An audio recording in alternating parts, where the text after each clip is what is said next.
वैशाख मास महात्म अध्याय 11। जय जय राधा वल्लभ श्री हरिवंश। देखिए, वैशाख के महीने में आप पर श्री हरि की साक्षात कृपा है, तभी आप ये कथा सुन पा रहे हैं। तो ज्यादा से ज्यादा इस कथा को सुनिए और पुण्य कमाइए और लाभ उठाइए। वैशाख के महीने में जल दान का और स्नान का दान का बहुत बड़ा धर्म है। इसका भी आप पुण्य कमाइए, धर्म कीजिए। तो ज्यादा नहीं तो थोड़ा कीजिए, आपको लाभ मिलेगा। अश्वमेघ यज्ञ से भी ज्यादा पुण्य प्राप्त होता है, क्योंकि वैशाख का महीना श्री हरि को अति प्रिय है। अब हम सुनेंगे वैशाख के महीने का 11वां अध्याय।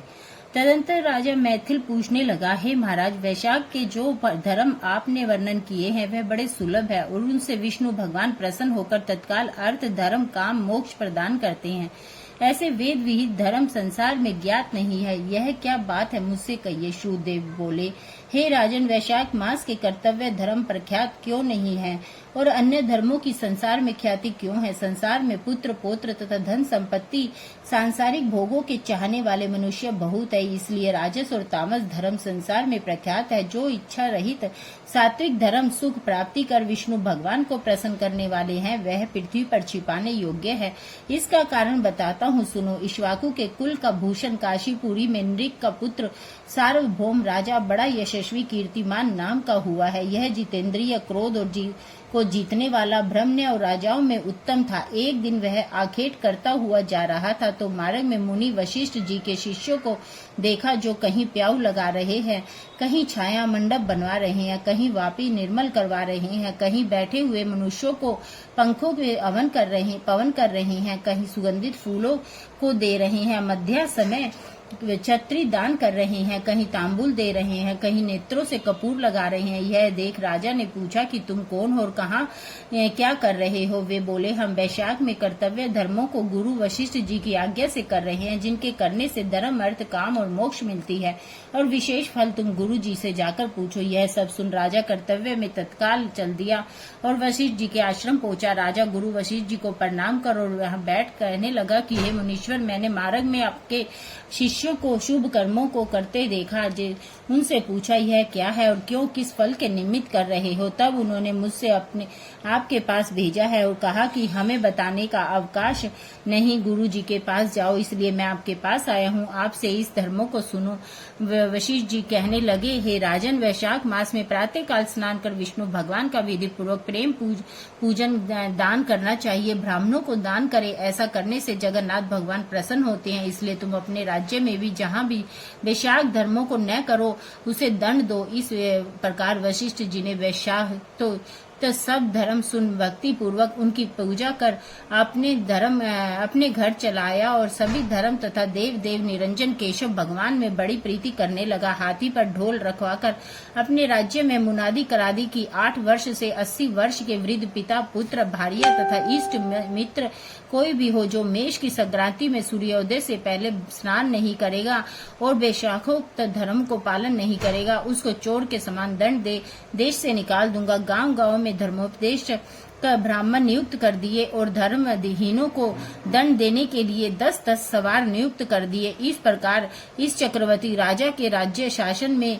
यह धर्म वृक्ष सब देशों में विस्तार पूर्वक फैल गया। जो मनुष्य प्रसाद से भी इस राजा के नगरों में मर जाते थे, उनको निसंदेह विष्णु लोक प्राप्त होता था और यमलोक नहीं जाते थे। इससे चित्रगुप्त को लिखने के लिए कुछ काम न रहा। सभी पापी लोगों को नरक खाली हो गया है।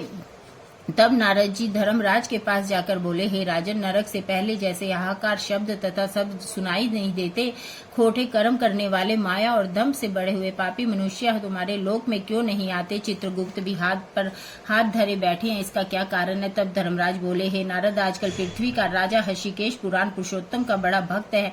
अपने देश भर में मुनादी करा दी, सब छोटे बड़े बूढ़े मेष की संक्रांति में वैशाख मास के धर्म का पालन करे, उल्लंघन करने पर दंड के भागी होंगे। जिसके भय से वहां की प्रजा को लोग वैशाख के धर्मों का पालन करते हैं। इसी कारण उनका मेरे लोक में आने का मार्ग बंद हो गया है और सब ब्रह्म हत्या आदि पापों से छूटकर सीधे विष्णु पद को प्राप्त होते हैं। इसलिए मैं इस महाबली से युद्ध कर उसे मारूंगा। यदि वह मुझसे न मरेगा तो मैं ब्रह्मा जी के पास जा उनसे सब निवेदन कर स्वस्थ हो जाऊंगा। इस प्रकार नारद जी से सलाह कर मृत्यु, रोग, जरा आदि सेवकों पर तथा 50 कोटि यमदूतों को ले यमराज दंड उठा बैसा पर चढ़ पृथ्वी पर आए और शीघ्र ही उस राजा की पुरी को घेर महाशंखानद किया करने लगे। तब राजा ने यह सुना कि यम ने यह पुरी घेरी है, तब अत्यंत क्रोध कर अपनी सेना सजा नगर से बाहर आया। दोनों ने में घोर युद्ध हुआ। राजा ने यम की सारी सेना आदि को जीत कर क्षण भर में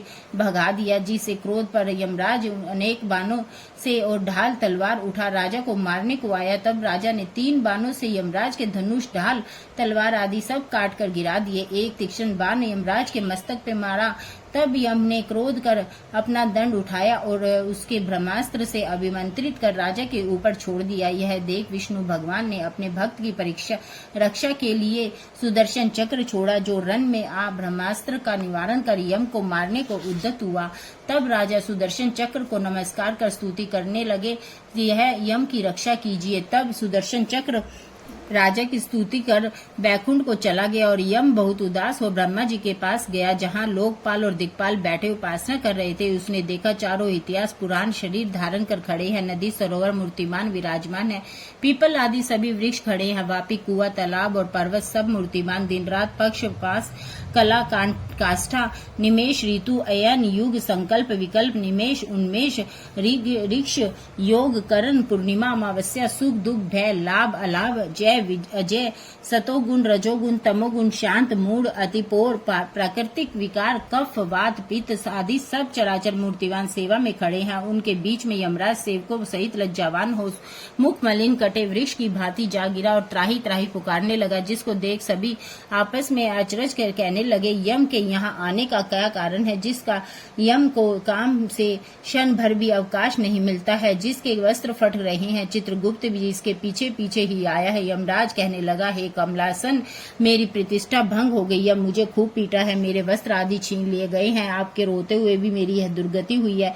यह सुन सभा में बड़ा भारी कोलाहल हुआ। तब पवन ने ब्रह्मा की सलाह से सबकी वाणी रोक दी और यम को यहाँ से उठाया और आसन पर बिठा पूछने लगा कि यह दुर्गति तुम्हारी किसने की है। तब कृष्केतु जो सबके पिता है उनके सामने अपना सब वृतांत कह तो वह तुम्हारे हृदयस्थ दुख को दूर करेंगे। तब पवन के कहने पर यमराज कृष्केतु के पुत्र ने के दुख की मुख की और देख बड़े दीन स्वर और गदगद वाणी से सत्य वचन बताने लगे। यही था, देखिए, वैशाख मास महात्म अध्याय 11। आगे की कथा 12वें अध्याय में सुनेंगे। देखिए, वैशाख के महीने में दान धर्म करने वाले यम भी उससे डरता है, यम भी उसे नहीं लेके जा सकता। तो इसीलिए आप ज्यादा से ज्यादा पुण्य अर्जित कीजिए। मैं ये बात आपको बार बार कहती हूँ, क्योंकि वैशाख का महीना एक ऐसा है, ज्यादा पुण्य अर्जित करने का महीना है। ज्यादा से ज्यादा लाभ उठाइएगा।